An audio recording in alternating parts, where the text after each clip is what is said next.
Tekano umunezero ntangere vyo gusubira kubana n'abanywanyi ba Hejuru TV aho muherereye hose n'umwanya w'ayandi makuru agezweho kuri uyu munsi wa kane. Hari byinshi bigiye bitandukanye tugiye kugaruka ko muri politike hamwe n'umutekano. Gusa imbere yuko dutangura inkuru y'urupfu rw'umushikiranganji rwababaje abantu benshi bagiye batandukanye yiciwe ku urugo rwiwe, reka tubaramutse kandi tubaha ikaze abadukurikiye bari mu Burundi, bari mu bice bitandukanye ku mugabane wa Afurika no ku yindi migabane ya kure. Turabasaba rero kugira ngo ntimuze gucikwa n'aya amakuru. N'umwe mu bashikiranganje b'u Burundi bagandaguwe bakiri mu mabanga, yarashwe ariko arinjira mu rugo rwiwe. Ese yo barinde yo bari umushikiranganje ajejwe ki yoba yaragandaguwe ryari? Ntawundi tugiye kugarukaho atari umushikiranganje Emmanuel Niyonkuru, yari umushikiranganje w'amazi w'ibidukikije w'amatongo no gutunganya ibisagara. Akaba yaragandaguwe itariki 1/0/2017 isaha 6 z'ijoro n'iminota 45. Urupfu rw'uwo mushikiranganje rero habayemwo n'ibinyoma bikomeye vy'ubutegetsi. Muti byagenze gute? Muri aya makuru nibyo tugiye kugarukako. Jone kuri subscribe canke sabone niba utari wafyondako. Mushikiranganje Emmanuel Niyonkuru yoba arinde? Yavutse kuwa 20 Mukakaro 1962 ahitwa Gashingo muri komine Rutegama mu ntara ya Muramvya. Yize kaminuza y'u Burundi mu gisata c'ubutunzi kuva mu 1987 gushika mu 1991. Akazi yagakoreye hanini mw'ibaye inkuru y'igihugu Urban kuva muri Nzero 1992 gushika muri Myandagaro 2015. Kwa 2024 Myandagaro 2015 Emmanuel Niyonkuru yagenwe kuba umushikiranganje w'amazi n'ibidukikije w'amatongo gutunganya ibisagara. Yagandagwa amaze umwaka umwe n'amezi 4 muri ayo mabanga. Iruhande y'akazi yagiye arakora Emmanuel Niyonkuru yarazwi cyane mu mashiramwe y'urukino rwa volleyball. Yitavye Imana ari komiseri mw'ishiramwe rya basketball muri Afurika. Akaba rero yari afise n'urupapuro rw'umutsindo rw'umuhagarikizi mpuzamakungu muri basketball muri politike. Emmanuel Niyonkuru yari umunywanyi w'umugambwe CNDD-FDD. Yavuga Ikirundi, Igifaransa, Icongereza n'Igiswahili. Amuzi bavuga ko yakunda gusoma ibitabo, gukina basketball no kwinonora imitsi. Abavuzi rero bavuga ko yari umuntu w'umunyamahoro, akunda kuganira no gusangira n'abandi, yifata ruto ku buryo yari yaranze kugendana n'abapolisi bamucunga. Tugaruke ku mugoroba wa nyuma wa Emmanuel Niyonkuru. Amatohoza y'igipolisi yarahagaze cyane ku vyaranze umugoroba wa nyuma w'umushikiranganje Emmanuel Niyonkuru, maze barihoza ibindi byose bishobora gusigura urupfu rwiwe. Ikinyamakuru Iwacu candanditse ivyaranze uwo mugoroba wa nyuma wa Emmanuel Niyonkuru. Hari muri 31 Kigarama 2016 hafi saa 9 zo murango, Emmanuel Niyonkuru yagiye kumutangana ko kirabo bita ku Makaho. Yinjiye wenyene araheza yicarana n'abagenzi. Ikinyamakuru Iwacu kivuga ko ari umugabo bazaniye mu modoka, ariko we yagumye mu modoka maze bamuhera ivyanywa n'ivyo afungura aho mu modoka nyene. Iyi modoka rero ntiyinjiye mu rupangu rw'akabari, yagumye hanze. Umushikiranganje yaragumanye n'abo bagenzi barasangira gushika isaha 11 acaragenda. Ico kirabo rero yari asanzwe akigendera naho hatari kenshi. Isaha 2 z'ijoro umushikiranganje Emmanuel Niyonkuru yagiye ku kirabo bita Chambre kwirohero. Yinjiye yinyongera imodoka kandi ari wenyene. Ico kirabo rero yarakunda kukijamwo rimwe na rimwe akajana n'abandi bashikiranganje canke abandi bagenzi nk'uko yakunda kubigira. Uwo mugoroba yari yashitse yicara kuri comptoir maze bagenzi baramusangaho. Umugoroba rero haraje n'abandi bakiriya barifatanya nawe, ikiyago kiraryoha, bose bagoma batwenga. Kuri comptoir hirya gato hari hicaye umuntu w'umukenyezi. Emmanuel Niyonkuru yaraza araja kumuganiriza gato, agasubira akagaruka muri wa marwi wiwe. Inyuma gato y'isaha 6 z'ijoro mu gihe umwaka mushasha wari watanguye, umushikiranganje Emmanuel Niyonkuru yaratashe. Nkuko yakunda kubigira ntiyasezeye abo bari kumwe, yagera ataha yaragenda akariha hanyuma akamera nk'ugiye kwihagarika agaca ataha atawe asezeye. N'uwo mugoroba niko yabikoze. Abagenzi be rero bari basigaye baratangara babonye atariho akiri. Wa mukenyezi nawe yari yasohotse imbere ye nk'uko vyandikwa n'ikinyamakuru Iwacu.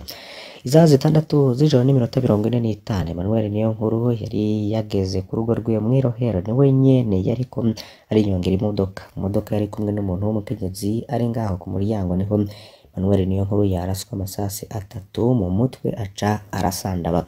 Biragoye rwose kumenya ko uwamurashe ari mu modoka canke inyuma y'imodoka. Gusa kanya gato cane inyuma y'iraswa ry'umushikiranganji, umuvugizi w'igipolisi Pierre Nkurikiye yaramenyesheje ku rubuga rwiwe rwa Twitter ko umushikiranganji Emmanuel Niyonkuru ahejeje kwicwa n'inkozi z'ikibi saa 9 z'ijoro. Perezida Nkurunziza yaratangaje kuri Twitter nyene ko umushikiranganji Emmanuel Niyonkuru yaganaguwe aca ararahira ko ico caha gitegerezwa kuzohanwa. Ku itariki ya 2 Nzeri 2017 umuvugizi wa leta Filipo Nzobonariba yasohoye n'itangazo rya leta y'u Burundi ryamiriza ubwo bwicanyi, agira akamenyesha ko umushikiranganji yagandaguwe n'imirwi y'iterabwoba, agira ko yiyamiriza abayiha indaro.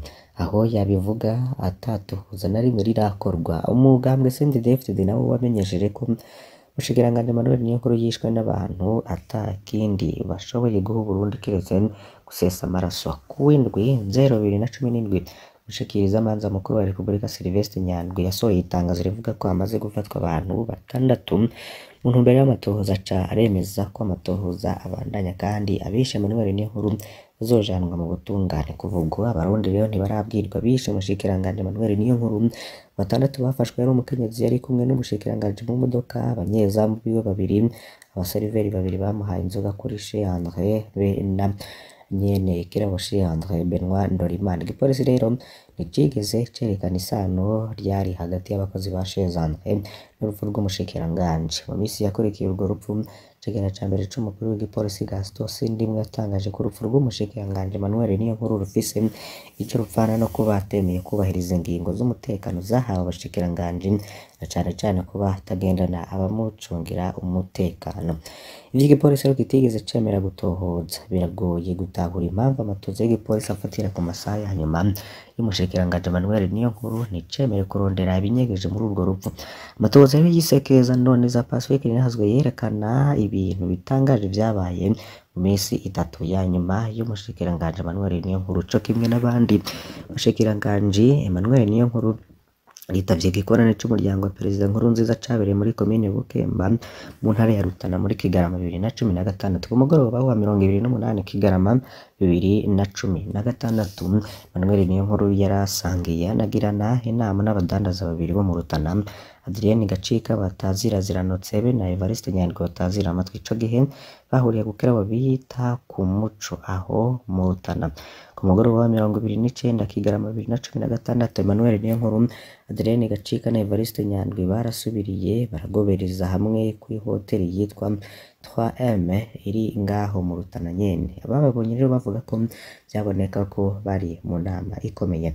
Ku mugoroba wa 30 Kigarama 2016 umudandaza Evariste Nyandwi batazira amatwi yanyurujwe ku mugwa mukuru w'intara ya Rutana. Kuva ubwo ntarigera asubira no kuboneka. Nko mu matoza ya Focode yerekana ko amatwi yoba yaranyurujwe n'abapolisi bo muri API bari bajejwe umutekano wa Perezida Nkurunziza muri Ntwarante 2017. Umukozi w'iperereza mu Rutana Zachene Niyomwungere yari atanguye kubera amabanga y'inyuruzwa ry'amatwi.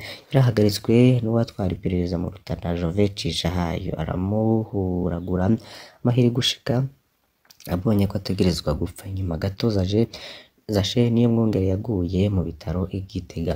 Mw'ijoro ry'uwa 31 Kigarama 2016 rishira uwa mbere 0 no kuvuga umugoroba ukurikira inyuruzwa ry'amatwi umushikiranganji Emmanuel Niyonkuru yaragandaguwe. Ngaho umuntu yo kwibaza ivyo abagabo 3 bariko baraganira maze 2 baricwa, umwe wenyene arasigara. Muri ico kiringo hariko harubakwa iyinguriro family ivugwa ko riba ryari risangiwe na Evariste Amatwi be na Adrien Gacika. Amatwi yaravuga ko family hejeje kubakwa azoca yimukira Bujumbura. Amatwi yamaze gupfa, family yarasigaye ari Adrien Gacika batazira ziranotse. Bamwe barakeka ko hariho abandi batavuga boba bayifisemwo umutahe mu bari barongoye igihugu ico gihe, gushika ubu rero atawuzi nimba hariho isano hagati y'urupfu rw'umushikiranganji Manuel Niyonkuru, inyuruzwa rya Evariste Matwi n'iyo nama yabaye mu Rutana. Mu gihe rero ata amatohoza y'ukuri akozwe, nta n'ukuri kuzigira kumenyekana, impfu rero z'abashikiranganji ntizitohozwa mu Burundi. Urupfu rw'umushikiranganji Manuel Niyonkuru bwiyongera ku mpfu zindi nyinshi z'abashikiranganji mu Burundi. Hari Manuel Niyonkuru, Simon Nyandwi, Firmin Sinzoyiheba, hari Ernest Kabushemeye, hari Pierre Ngendandumwe n'abandi benshi. Impfu zabo zagumye ari igifungo kubera abakomeye mu ntwaro bama bazifisemwo uruhara. Ubwo rero Pacifique Ninahazwe twifashishije n'iyo nkuru yiwe niko yayihejeje yanditse ku rubuga rwiwe rwa Facebook. Reka rero duhereze kuri iyi nkuru ivuga ko hari uruhigi rukabije rw'abavunja amafaranga mvamakungu bamaze guhagarikwa n'igendereza ribahwikiye. Ni benshi cyane muri iyi minsi. Abakizi bigendereza, abakozi bigendereza barakurikirana abadandaza amafaranga mvamakungu gushika mu makaritsiye babamwo. Bafashwe rero baruhukirizwa mu igendereza y'igihugu aho bagirizwa guhungabanya ubutunzi bw'igihugu. Nidwe amafaranga abantu tutazi ku bwoba bwo kugwa ku mutego. Abenshi rero bigira abakiriya, ariko kumwe muri abo bavunja amafaranga yigana abajijwe uko bakora muri iki gihe. Iyi nkuru ya SOS Media Burundi. Indwi zibiri zigomba zikwiriye hatangwa urwo ruhigi ku mugwa mukuru w'ubutunzi Bujumbura. Ibanza bikunda kuba birimwo abavunja amafaranga y'agaciro birazwi kugira ngo biyereke abakiriya. Bamwe bararya akara bariko bararengana babaza nimba bakeneye kuvunjisha, ariko haraheze umwanya ibintu bihindutse no makaritsiye babayeho mu bwoba bwinshi, baratinya umutekano wabo. Abakozi bigendereza rimwe na rimwe baraherekezwa n'abasivile. Rimwe na rimwe rero ni bagenzi bacu badutanga bigira nkaho mengo muriko muravugana, ariko bamaze guha ikimenyetso umukozi w'igendereza gufata ntitugishaka kuza mu gisagara, bikaba bivugwa n'ubundi avunja. Abafashwe rero baca bajanwa ubwo nyene mwigenerezwa kubazwa. Bamwe bararekurwa babanje gutangishwa ihadabu, abandi bakajanwa mw'ibohero rikuru nyuma y'imisi mikeya baba bamaze mu gasho k'igendereza. Bakaba bagirizwa guhungabanya umutekano w'igihugu nk'uko bivugwa ni bavuganye n'ikinyamakuru SOS Media Burundi. Ngo urashobora kurekurwa ariko inyuma yo gutanga ico ufise cose citwa amafaranga marundi na mvamakungu, canke akagira umutegetsi aza gutabara, niko ubundi agaragaza umubabaro. Twakwibutsa ko igiciro c'idolari kiduga ku munsi kano heze rero ryagurishwa amafaranga y'amarundi 5,250 rikagurwa 5,290 ku isoko yo mu Kinyware muri banki nkuru, naho idolari ubu rigura yatanga 2,848 rikagurishwa 2,895 n'ibice 5 y'amarundi. Ni gutyo rero vyifashe mu nkuru zibiri twari twabateguriye. Reka duhereze kuri iyi yanditswe n'urubuga rwa Pacifique Ninahazwe. Inkuru rero ikurikira n'iyindi twagiye tubagezaho ivuga ko hari uwitwa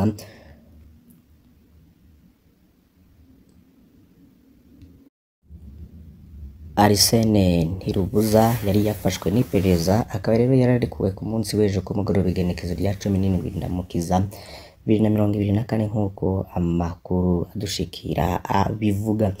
Turabakengurukiye cyane mwe mudahwema gukurikira amakuru n'ibiganiro tubagezaho kuri Imbonesha kuri Hejuru TV. Mbasabe kugira ntimuze gucikwa n'ayandi twabateguriye masaha ari imbere. Imana ibahezagire.